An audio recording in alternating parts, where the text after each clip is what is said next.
amazing viewers and subscribers, and welcome to a fantastic Doctor Who Big Finish review for today. And of course, today I'm reviewing Doctor Who, the 4th Doctor, Avengers Series 14, Volume 1, the Hellwood Institute. And this contains 2 stories. One of them is a 4-part story, and the other one is a 2-part story. Now, about Series 14, I was going to review the entire whole series as one big, massive go, but when I'm going to be reviewing literally, 7 stories, because this is a 2-story set, the next one's a 3-story set, and then it goes back to a 2-story set. So that's what, 2, 3, 4, 5, 6, yeah, about 7 stories. I'm not gonna have a long time. I'm not gonna have a lot of time to review all 3 box sets over 7 stories. So the Hellwood Institute, it contains 2 stories, which is absolutely fantastic. So you've got the Hellwood Institute, which is the 4-part story. And of course, you've got the Memory Thieves, which is a 2-part story. So it's quite fitting that we have a 4-part and a 2-part. Where I think the next box set, which I got off my cousin Sammy for Christmas, the Ruins of Kaldor, I think that's basically a load of 2-parters. I'm not too sure until I literally get around listening to that story, because I've literally just been looking at the leaflet for it to see how many parts it says, and it doesn't really say. I think the story that I was really enjoying is basically the Hellwood Institute, because the second story, it's not as interesting as the first story. Now, I'm going to be talking about the 2 stories separately, and then, of course, basically do my big overhaul at the end. So, let's get into it. So, talking about the first story, the Hellwood Institute, it is such a great story, being set at an old mansion filled with, basically, you can really imagine it. You know when you watch Harry Potter and the Goblet of Fire, you know when you have the big mansion before you get to, like, the graveyard? It's kind of like that. But it's like having the maze, the fantastic maze from that story as well, where you got Harry and Cedric Diggory running through the maze trying to get to the trophy cup. But without talking about Harry Potter, it kind of gives me that kind of feels of Harry Potter, really, because soon as the Doctor and Leela kind of step out the TARDIS, you kind of have them coming across a headless ghost, aka a knight. And of course, I like when Leela goes, it is a knight. No, it goes, not knight, knight, with a K, Leela. It's absolutely brilliant. So this story does basically mention K9 in both stories in this set. So K9 is in it, but he's kind of not in it, if you know what I mean. It kind of does take place for me roundabout in season 15 territory, because this must take place before, as we get to the invasion of time before Leela departs. That's what I love about Big Finish. They can literally fit stories into gaps, or where they can foot gaps. But I think with the Doctor and Leela, there's not many gaps you can actually fit into now. So the next series is aka Series 15, is basically with the 4th Doctor and Sarah, which does take place in season 13, which I'm quite looking forward to, because I love season 13. The music for the Hellwood Institute, it's just absolutely fantastic, because it's just one of those stories where you have a fantastic atmosphere. Now, of course, when the Doctor basically just goes sent back in time, because he's there talking to Jean Stone, who is basically the person undercover and basically trying to steal the stuff, as you know from the story, she kind of sends him back to the 16th century, and then she leaves the Doctor there, and she does take his sonic screwdriver.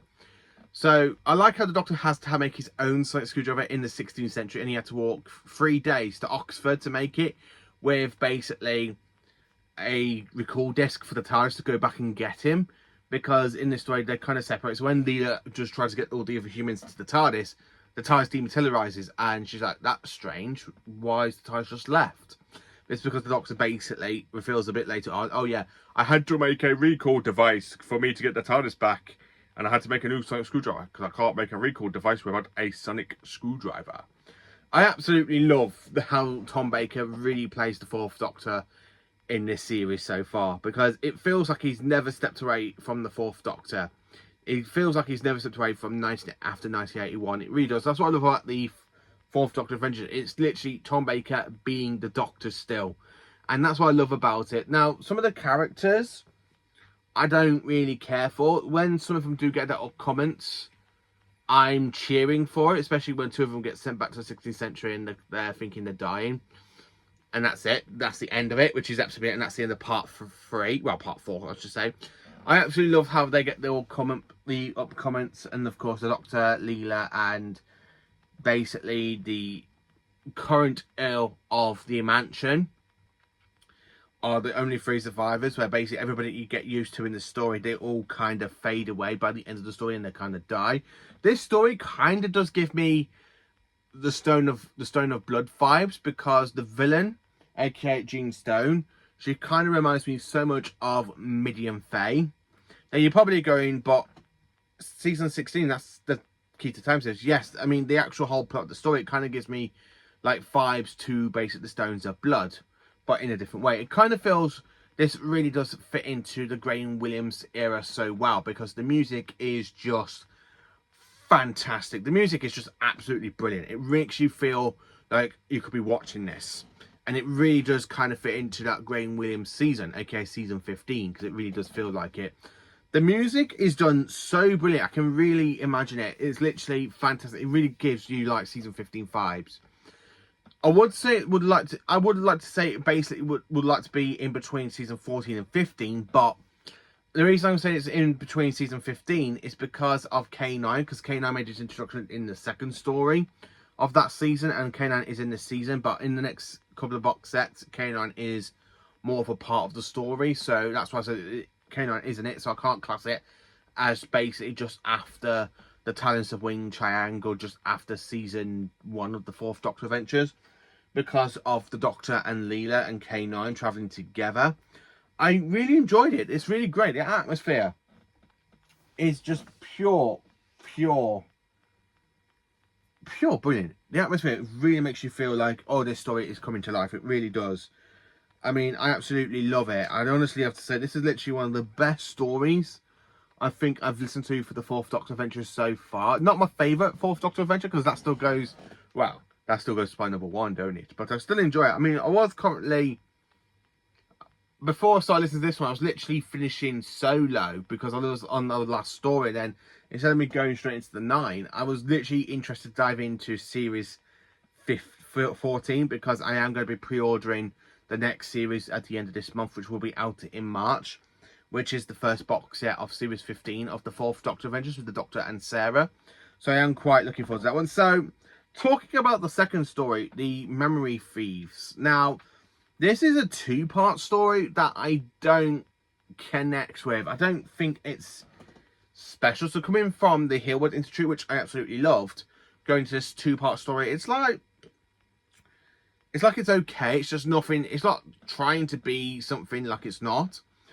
I mean, by that, you know, when you have like a great story where you got like the filling in the sandwich, and that's basically the Hellwood Institute, where it's like a whole sandwich, where this one just kind of feels like, you know, it's like a starter meal, really, but not a starter meal, if you know what I'm trying to say.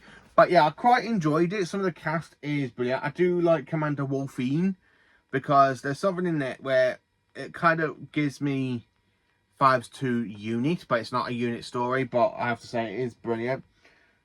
There's not really much I can say about it, because I like when the Leela does start to lose her memory and the Doctor's there trying to remind her, and it's a great way that story does play out into it. It's not a great box set. I mean, the first story is okay, the second story is meh, but as I have been told, and of course I have watched Pertwee Smith 11, the final box set is brilliant. I mean, he's literally put out as his number 1 for 2025, which I am thinking that might be my number 1 for 2026. But I'm not too sure at this current point in time, because I'm enjoying the Series 14, but I haven't fully found the nostalgia for it. It's not like Series 7, because Series 7 of the 4th Doctor Adventures is my favourite series, because that was the first one I actually ever bought of the 4th Doctor Adventures, and it just has Gabriel Wolf back as Sutekh battling against my favourite Doctor. Where the Memory Thieves, it just kind of feels like Black Orchid to me. Now, I'm not a big Black Orchid fan, because it's not an interesting story with me. And yeah, okay, Nita does play a 2 different characters, but it kind of reminds me a little bit of Black Orchid, but not Black Orchid. It just kind of feels in the same category for me, where the Hellwood Institute is literally the best story of this box set so far, of the 4th Doctor Adventures. So, you're probably wondering, how do I rank and rate these sets? Well, the first story, the Hellwood Institute, is basically a 10 out of 10, and it's an A+, just an A+, because it's brilliant. The music works so well. It's got the horror setting. It's got the atmosphere. You really listen to it and you kind of can imagine these like ghost alien creature beings kind of being pulled in from the past. These ghosts being very interesting and stuff.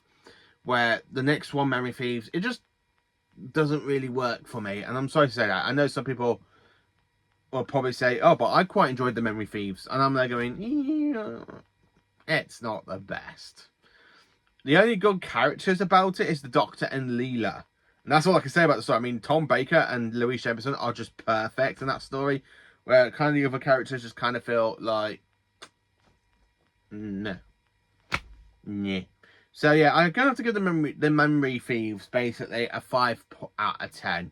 I was going to give it a 5.5 out of 10, but I can't really be generous because I didn't connect with the story. The music was great though. The music was really great for both of these stories. But yeah, the Hellwood Inheritance. I finally got that. It's called the Inheritance, not the Institute. You know. Yeah, but the Hellwood Inheritance is the better story of the set so far. So join me hopefully on Tuesday, basically, for my next review, which will be The Ruins of Cawdor, which has the return of the Brigadier meeting with the 4th Doctor after Terror of the Zygon. So I'm quite looking forward to that one. Let me know in the comments, what do you think of the 4th Doctor Adventures Series 14? Have I got a long way to go?